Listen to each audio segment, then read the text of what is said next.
And so we have our trade agreement with the European Union, and it's a fair deal for both. Going to produce a lot of jobs, a lot of income, and we have many other ones coming. But you see the level of enthusiasm is very good. But the relationship that we have is fantastic. So I just want to congratulate you. But Donald, thank you very much. This now implements on car tariffs and aerospace, our really important agreement. And so this is a very good day for both of our countries, a real sign of strength. So thank you again, Donald. A really important day for both of us. Great people. Has anything changed in the agreement since you spoke on the phone from the Oval Office? How much? No. This is implemented. May I ask you a question, please?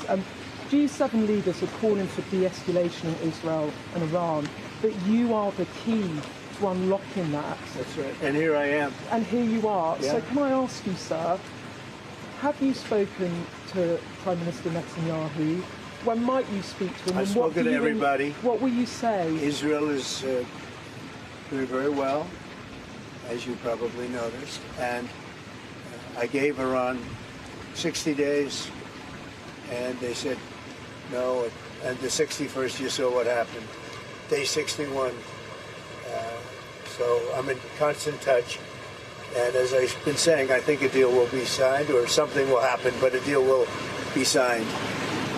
And I think Iran is foolish not to sign one. Mr. President, Iran is accusing Netanyahu of attacking them to deliberately derail your nuclear plan that you had. What do you say to that? Do you think that's true? No. Look, Iran should have signed the deal. If it would help bring Iran to the negotiating table, would you guarantee that the U.S. would not get involved militarily? Well, I think Iran basically is at the negotiating table. They want to make a deal. And as soon as I leave here, we're going to be doing something. But I have to leave here. I have, this commitment. I have a lot of commitments. I have a commitment to a lot of countries, including the UK, where we just signed our deal. Mr. President, across the Ukraine, Mr. President, when will settling on steel tariffs going to zero, or are they saying we're gonna let you have that information in a little while. Russia-Ukraine talks, sir, on U.S.-Russia talks, when will they restart? They're starting already. Mr. President, why do the European push to apply more sanctions on Russia? Do the U.S. support that? Well, Europe is saying that, but they haven't done it yet. Let's see them do it first. You told me earlier that you could sanction Russia. Why wait? Why wait to sanction them? Because I'm waiting to see whether or not a deal is signed. Can you guarantee the UK won't be subject And don't forget, sanctions cost us a lot of money.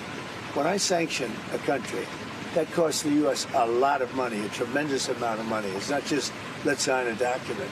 You're talking about billions and billions of dollars. Sanctions are not that easy. It's not just a one-way street. And just quickly, do you think that Israel can... Is that still proceeding? You can just sort of review of that.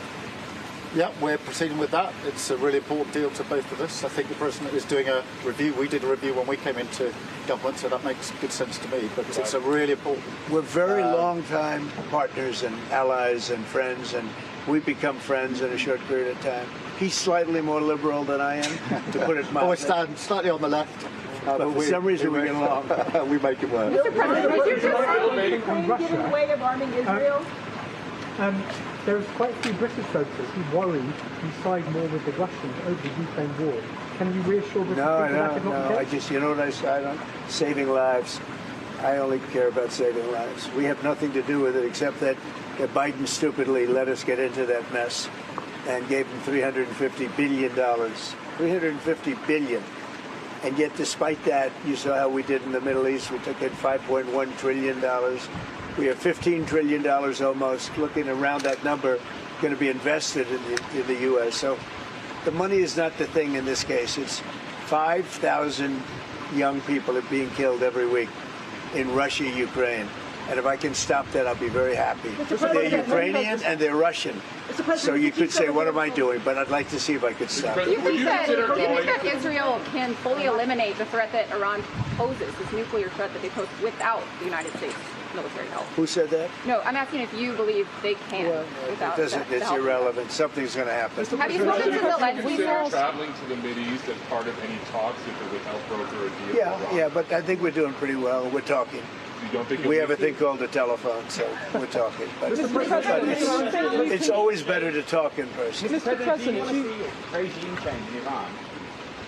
I want to see no nuclear weapon in Iran, and we're well on our way to making sure that happens. We've had a discussion about that this morning. There's a You can in the de-escalate. G7 absolute clarity in relation to the nuclear programme. We do not want to see it. Mr. President, do you have a response? protected about- from any future tariffs? What? Can you guarantee the UK will be protected from any future tariffs? The UK is very well protected. You know why? Because I like them. That's why. That's their ultimate protection. Thank you very much. The Prime Minister's done a great job. I want to just tell that to the people of the United Kingdom.